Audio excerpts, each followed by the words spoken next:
முக்கியமாக நான் உங்கள் எல்லார்ட்டையும் கேட்டுக்கிற ஒரு ஒரு அன்பு கட்டளைன்னு கூட நீங்கள் இதை வச்சுக்கலாம். எஸ்பெஷலி பெண்கள் இதை ரொம்பவே கவனித்து கேளுங்க.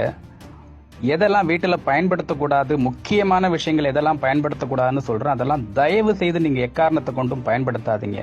உங்கள் குடும்பத்து மேலே இருக்கிறவங்களுக்கு அக்கறை இருந்தால், உங்கள் குழந்தைகள் மீது உங்களுக்கு உண்மையாகவே அக்கறை இருக்குன்னு கேட்டால் தயவு செய்து இது போன்ற விஷயங்கள் பயன்படுத்தாதீங்க. முதல்ல ஜீனி அப்படின்னு சொல்லக்கூடிய ஒயிட் சுகர், அதை தயவு செய்து பயன்படுத்தாதீங்க. டீலையோ காஃபிலையோ மற்ற எந்த விஷயங்களையோ ஒயிட் சுகரை பயன்படுத்தாதீங்க.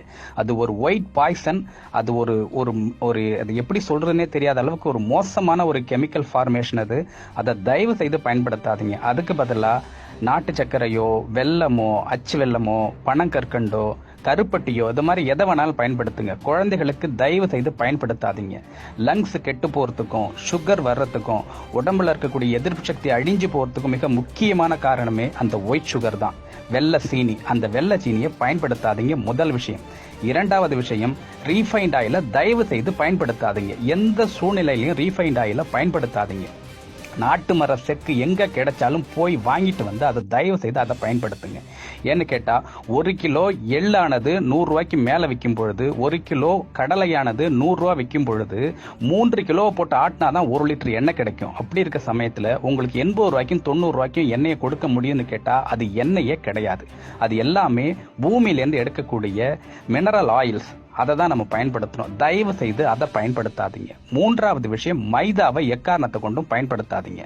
பரோட்டா வகைகளையோ மைதா சம்பந்தப்பட்ட இந்த பப்ஸ் இந்த மாதிரி விஷயங்களையோ குழந்தைகளுக்கு தயவு செய்து கொடுக்காதீங்க.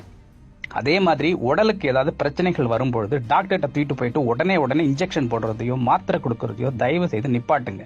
இயற்கையான முறையில் ஒரு சளி பிடிச்சிச்சுன்னு சொன்னா அவங்களுக்கு உடம்புல மெட்டபாலிக் சேஞ்ச் ஆகுதுன்னு அர்த்தம். அதை உடம்பு தற்காக்கிறதுக்காக ஒரு விஷயத்தை ஏற்படுத்துதுன்னு அர்த்தம். அந்த சமயத்தில் என்ன பண்ணணும், துவரான விஷயங்களையும் கசப்பான விஷயங்களையும் உடம்புக்குள்ள இறக்கணும். அதை இறக்கும் பொழுது ஆட்டோமேட்டிக்கா உங்களுக்கு இம்யூன் பவர் வரும், எதிர்ப்பு சக்தி உண்டாகி தானாகவே உடம்பு அதை தாங்கிக்கிறதுக்கூடிய சக்தியை உண்டாக்கும். அதனால இந்த மாதிரி சின்ன சின்ன விஷயங்களுக்கெல்லாம் டாக்டர்கிட்ட தூக்கிட்டு போகாதீங்க. இதை முக்கியமா இந்த 3 முதல்ல தவிர்த்துருங்க. நீங்க எந்த ஃபுட் வேணாலும் யூஸ் பண்ணுங்க, ஆனா அதோட இன்கிரீடியன்ஸ் என்னன்றதை பாருங்க. கோல்கேட் பேஸ்ட் வீட்டில் யூஸ் பண்ணா தயவு செய்து அதை தூக்கி எறிஞ்சிருங்க. அது மாதிரி ஒரு கெமிக்கல் ப்ராடக்ட் எதுவுமே கிடையாது.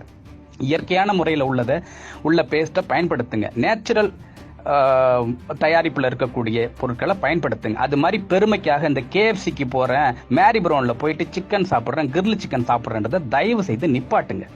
ஏன்னு கேட்டா அதெல்லாம் சிக்கனே கிடையாது. அது ஒரு விதமான கிரீச்சர், அது ஒரு உயிரினம், அவ்வளவுதான். அதுக்கு எந்த கெமிக்கலை போட்டு வளர்க்குறானோ அந்த கெமிக்கல் நம்ம உடம்புல அப்படியே ஏறும்.